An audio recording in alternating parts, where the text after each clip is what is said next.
You've probably been in that room. Someone asks who you're rooting for. You pause. You genuinely don't have an answer.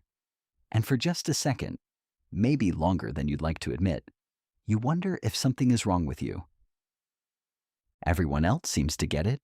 The jerseys, the screaming, the complete emotional devastation over a game they didn't play. Someone's completely losing it over a call. Someone else looks like they might actually cry. And you're sitting there thinking, why don't I feel any of this? You've probably tried to fake it at least once, picked a side because you had to pick something. Nodded along when someone explained a play like the fate of the world depended on it, and still felt like an outsider looking through glass at something everyone else finds completely natural. Here's what nobody tells you. That's not a character flaw. That's neuroscience. Because people who don't care about sports aren't emotionally deficient. They're not boring, and they're definitely not missing out on some fundamental human experience. Their brains are simply wired differently, and once you understand how, you'll never feel out of place in that room again. Stay with me. What I'm about to show you will completely change how you see yourself. Before we talk about you, we need to understand them. Humans are tribal creatures. For the vast majority of our existence, belonging to a group wasn't a social preference. It was survival. Your tribe meant food, protection, and safety. Cast out, you died. The tribe was everything. Sports are essentially modern tribalism with billion-dollar TV deals. When a fan watches their team, their brain releases oxytocin, the bonding hormone, the exact same neurochemical that creates attachment between a parent and a child. Their brain literally treats 11 strangers in matching uniforms as members of their clan, not metaphorically, neurochemically. But that's only half the story. Because what keeps fans locked in every single week isn't just belonging, it's dopamine. Every play, every possession, every agonizing near miss. The brain floods with microdoses of anticipation. fMRI scans show that watching your team activates the same neural reward circuits as gambling, same regions, same mechanism. And here's the critical part. The uncertainty is the entire point. If you knew your team would win, the dopamine would collapse. It's the not knowing that keeps the chemical flowing. Psychologists call this intermittent reinforcement, the most powerful and addictive reward schedule in behavioral psychology.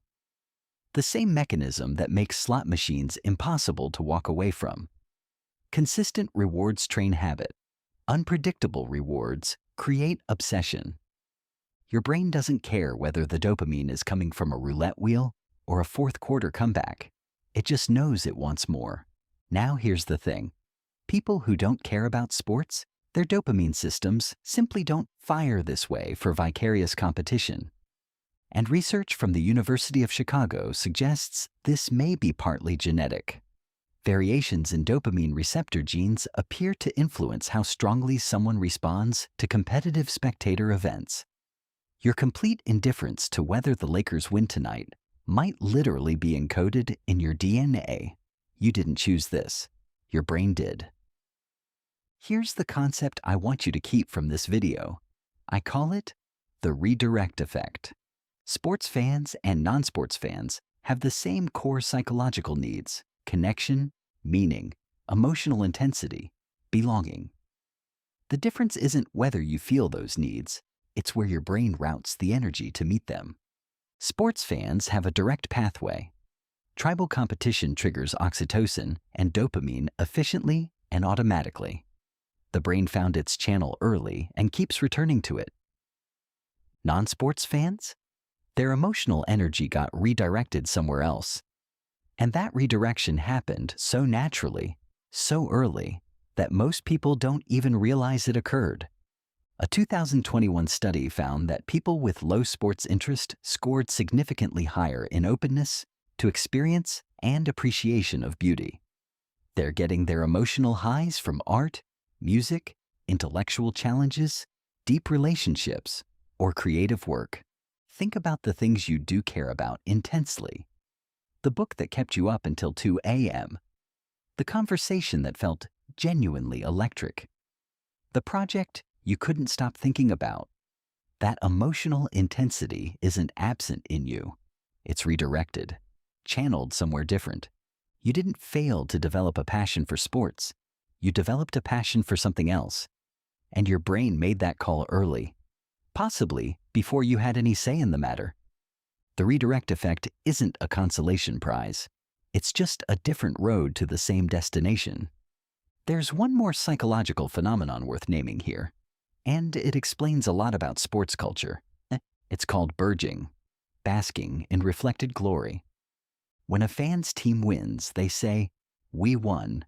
When the team loses, they say, "They lost." Notice the pronoun shift. When things go well, the fan absorbs the victory into their personal identity.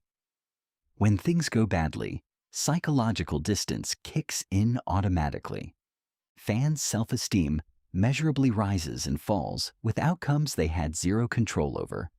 Studies show confidence levels, test scores, and even testosterone shift based on whether someone's team won or lost the night before. A stranger's performance on a field hundreds of miles away registers, neurologically, as something that happened to them. People who don't follow sports rarely do this. Their self-concept tends to be anchored more internally, less dependent on external outcomes, more tied to personal values and choices. To be clear, this isn't about one group being psychologically superior to the other. It's about two different systems for meeting the same human need. Sports fans get belonging and identity through the group. Non-sports fans tend to build it through something more direct. Their own output, their own choices, their own story. Neither system is wrong. They're just different architectures for the same fundamental thing. Feeling like you matter. Here's the deepest layer of all this. And it's the one that explains why sports fans and non-fans sometimes feel like they're from entirely different planets. It comes down to where you find your narrative. Think about the last time you were so absorbed in something that you looked up and 2 hours had simply disappeared. Maybe it was a book that pulled you under, a conversation that went places you didn't expect, a creative problem you couldn't put down. That total disappearance of time, that's not casual enjoyment. That's a full neurochemical event. And it's the exact same state a packed stadium experiences when their team scores in the final seconds. The neuroscience is identical. The trigger is completely different. Psychologist Mihaly Csikszentmihalyi spent decades studying this state, what he called flow. And his central finding was that the brain doesn't discriminate between sources. A surgeon in the operating room, a painter at 3 a.m., a point guard in overtime, the same circuits fire, the same chemicals surge, the same sense of meaning floods in. Flow doesn't care what you're doing. It only cares that you're completely in it. Sports fans found their flow state in vicarious competition. Non-sports fans found theirs somewhere more personal, somewhere the outcome actually depends on them. And that last part matters more than it sounds. Because people who don't follow sports often report something quietly significant. They feel more present in their own lives. They're not spending entire weekends living inside someone else's story. They're busy writing their own. There's something genuinely powerful about that. So here's what the science actually says about you. Your brain's reward system doesn't fire strongly for vicarious competition. Possibly due to differences in your dopamine architecture, your sense of identity is more internally anchored than group-based. And your emotional energy follows the redirect effect. It flows toward things that give you direct stakes, reciprocal connection, and personal meaning. That's not a deficiency.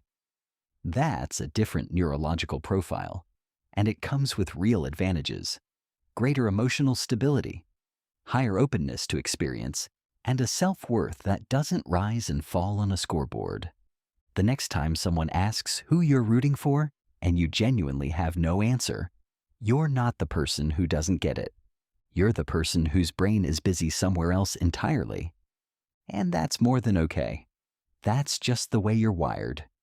If this resonated, hit the like button.